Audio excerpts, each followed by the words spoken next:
Fala pessoal, beleza? Sejam muito bem-vindos ao canal de resenhas dos Perdidos no Tempo.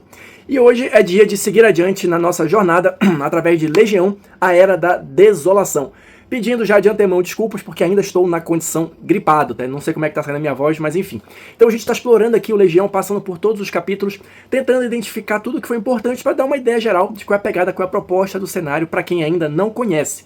Se você chegou agora, mas quer saber tudo que a gente já comentou sobre o Legião, se liga aqui na nossa playlist exclusiva que reúne todo o nosso conteúdo sobre esse jogo.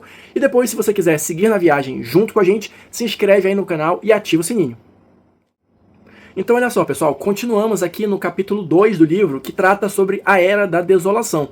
Ou seja, vai dar um apanhado geral sobre quais são as condições no cenário no momento em que ele começa, né, pro jogo, no momento em que os personagens começam a nascer ali para explorar. Então, já abordamos alguns aspectos gerais no vídeo anterior, e hoje vamos seguir adiante, começando a partir desse ponto aqui, olha, onde ele menciona as 3 igrejas. A gente falou nos nossos vídeos sobre a história do cenário, no momento em que essas igrejas surgiram, mas aqui a gente tem um pouquinho mais de detalhes. Então eu vou ler uma breve descrição de cada uma delas e qual é o principal dogma que elas têm, beleza? Então, olha lá.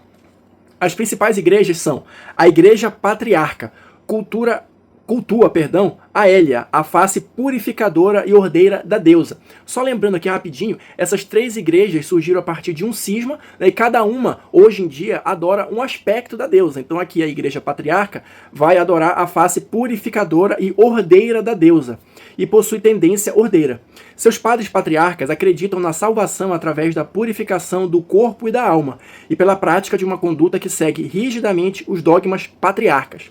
Seu foco é a conversão do maior número de fiéis, como uma forma de ganhar o direito de um lugar nos paraísos dos jardins das delícias.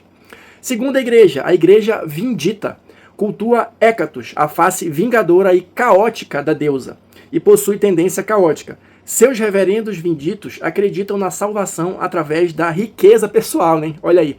E na possibilidade do fiel comprar o seu lugar nos paraísos dos jardins da delícia da deusa, através da compra de indulgências ou relíquias vinditas, ou através de atos de vingança sacramentados pela Inquisição Vindita.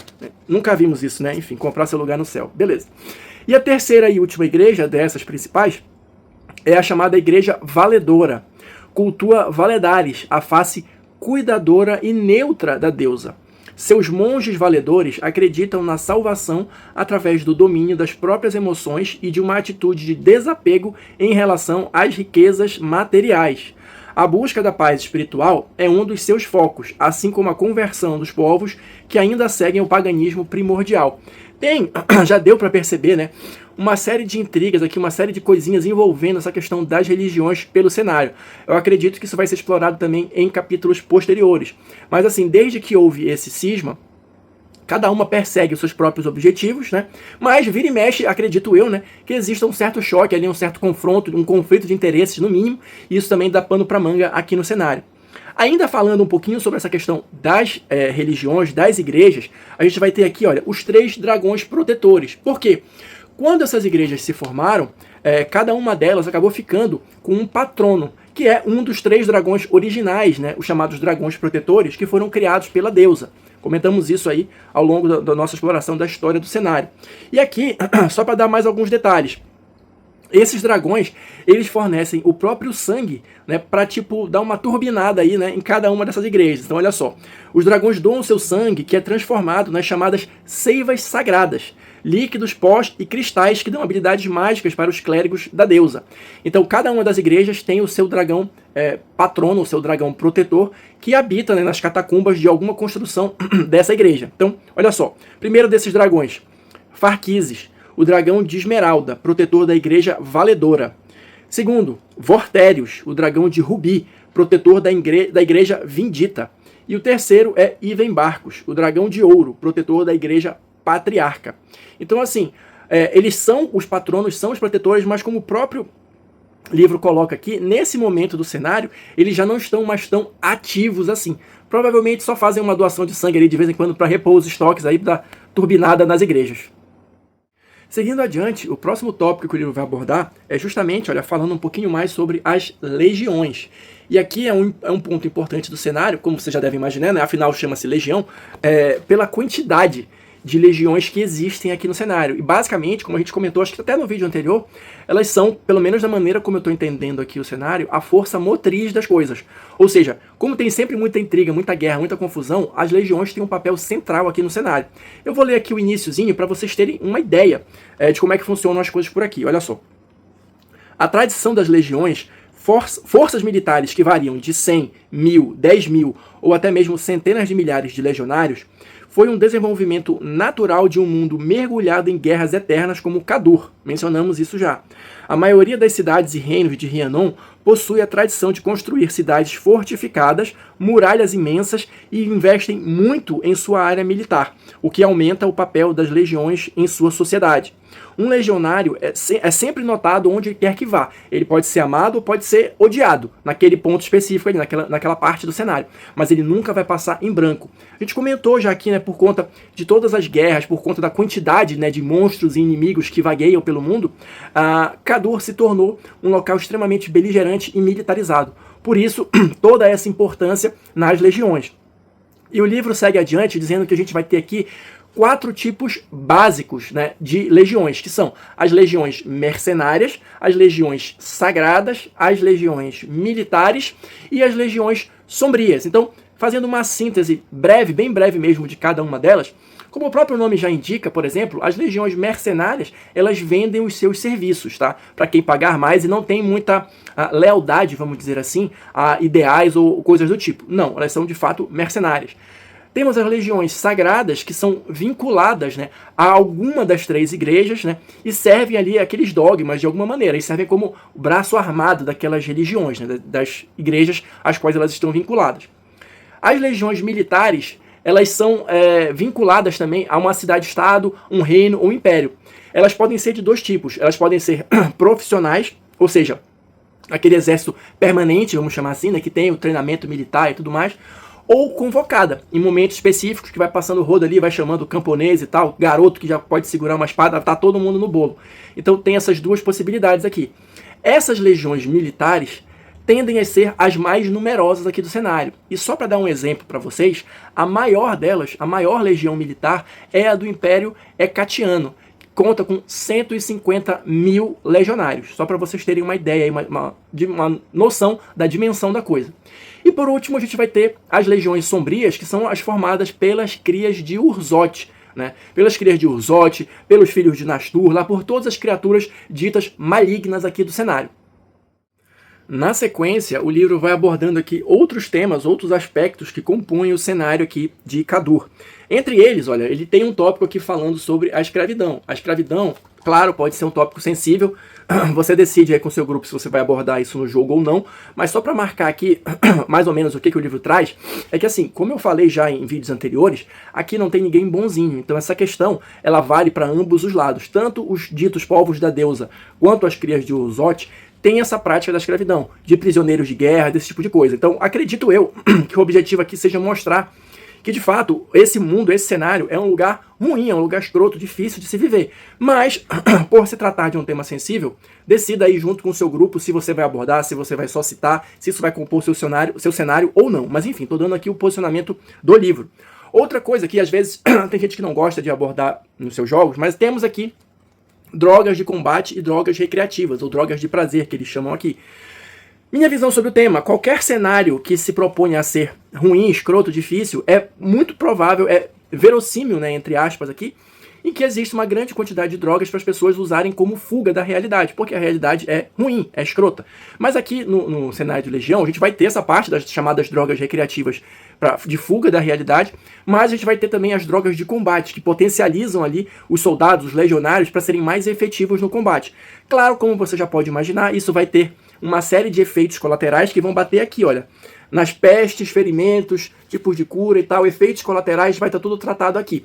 Mas de uma maneira geral, a medicina no cenário de Kadur, ela tem diversos aspectos, que vai desde aquela cura meio xamanística e tal, de você pegar ervas e tal, até algo mais próximo com a medicina que a gente conhece. E também não podemos esquecer da questão dos tenebrum, né, que a medicina dele é simplesmente se remendar usando partes de cadáveres. Ou seja, tem para tudo que é gosto, tem para todo lado, depende do que você vai querer incorporar ou não no seu cenário, na sua Kadur. Na sequência aqui do capítulo, a gente vai ter um pouquinho sobre a vida financeira de Kadur. E aqui a gente vai ter uma pequena diferença, o que a gente está acostumado a ver no cenário de fantasia medieval padrão. Porque aqui, como é que as coisas funcionam? Aqui, o dinheiro, né, as moedas, vão ser cobre, bronze e prata. O ouro, ele não existe aqui em Kadur? Não, ele existe sim, mas ele é um metal muito raro. Raro ao ponto de não se cunhar moedas utilizando o ouro. Ele vai servir ali mais para um efeito decorativo, como um símbolo de riqueza, sim, mas decorativa. Para joias, para armaduras, para entalhes de armas, alguma coisa assim, como um sinal de status. Mas não existe moedas de ouro, peças de ouro circulando, porque é um metal extremamente raro. A mesma coisa acontece mais ou menos com a platina. Temos platina aqui no cenário, mas ela é um pouquinho menos rara que o ouro, mas não tão abundante quanto a prata. Então, por exemplo, se você quiser movimentar uma quantidade grande de dinheiro, você pode transformar esse valor em barras de platina, né? Isso está previsto aqui no cenário. Aqui ele vai mostrar também um pouquinho, só para a gente ter uma ideia, das moedas, né? De cobre, de bronze e de prata, como é que funcionam as coisas aqui. Aqui tem um outro detalhe interessante, a gente já comentou ao longo da nossa série, que já existe uma instituição bancária, acredite se quiser, já causando confusão e problemas aqui no cenário de Kadur. Então, existe a possibilidade do que eles chamam aqui de dinheiro não metálico, que são as notas de sangue, que é tipo uma nota promissória ou alguma coisa assim que você assina com o próprio sangue, e isso pode ter um valor monetário também.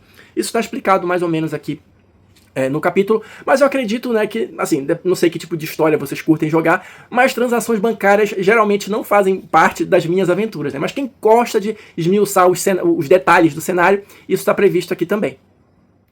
Seguindo adiante, a gente vai ter aqui um pouquinho sobre a questão dos distritos favela e das vilas senzala. Aqui, retomando aquele tema sensível da questão da escravidão, né? Por quê? Vamos primeiro aqui falar dos distritos favela.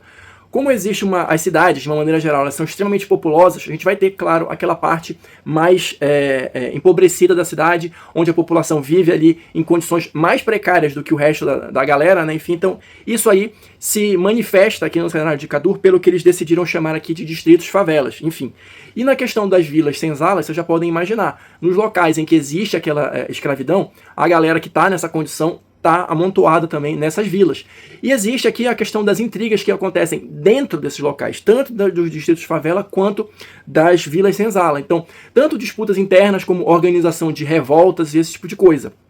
Dependendo se você vai incorporar isso no seu cenário ou não, existem aqui possibilidades de você organizar revoltas também, né? Então, para quem curte pegar esse lado de derrubar o status quo, esse tipo de coisa, pode ser um caminho interessante de usar esses temas de uma maneira construtiva na história. Seguindo adiante, para a gente já encaminhando para o final desse vídeo, temos aqui também um pouquinho sobre a questão da lei e justiça. Como vocês podem imaginar, aqui o negócio se resolve sem muita firula. A justiça geralmente é rápida e brutal. E claro, né, óbvio e evidente, quem tem dinheiro não sofre tantas consequências assim. Então eu vou ler só um trechinho aqui do final, que aqui, olha, nessa barra lateral, ele vai falar um pouquinho sobre as punições, né? Então, só para dar uma ideia para vocês assim, bem rápido. Penas comuns para crimes comuns, leves, né, que vão até um valor monetário X lá. Briga de rua, né, injúria, roubo ou furto, prisão, multa, né? Enfim. Medianos, contrabando, tentativa de morte, aí a pena já vai ser multa, mutilação ou morte. Né? Crimes graves, né? Morte acidental, falso testemunho, motim, morte, multa ou banimento perpétuo. E crimes gravíssimos, né?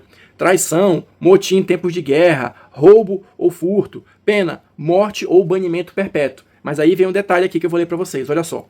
Para usar estas leis, considere que nobres normalmente são condenados a penas de multa ou são imediatamente inocentados. Escravos são condenados como se o crime fosse um grau mais grave e membros do clero e governantes normalmente não são sequer julgados. Então, assim, só para dar uma ideia, né, aquele gostinho ali de revolta, de indignação, enfim, que infelizmente não é só nos jogos que acontece, né, mas enfim. E para a gente fechar essa parte aqui, esse vídeo, e mais avançar mais um pouquinho no capítulo, só bem rapidinho, ele vai ter uma sequência aqui falando sobre os idiomas de Kadur, mas assim, existe obviamente um idioma comum, né, que todo mundo consegue se comunicar, mas vai ter aqui um idioma comercial, né, o idioma dos povos aqui, olha, então se você quiser utilizar isso na sua campanha, na sua história, existe aqui, né, a língua de cada um dos povos, mas existe o idioma comum.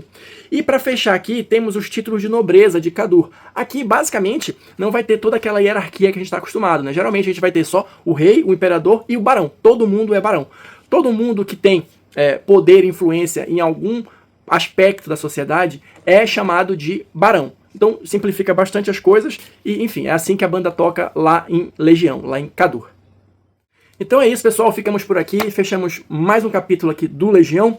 Quem assistiu o vídeo até agora, muito obrigado, deixa aí o seu like, seu comentário. Quem quiser continuar com a gente, se inscreve aí no canal, ativa o sininho e a gente se encontra na próxima resenha.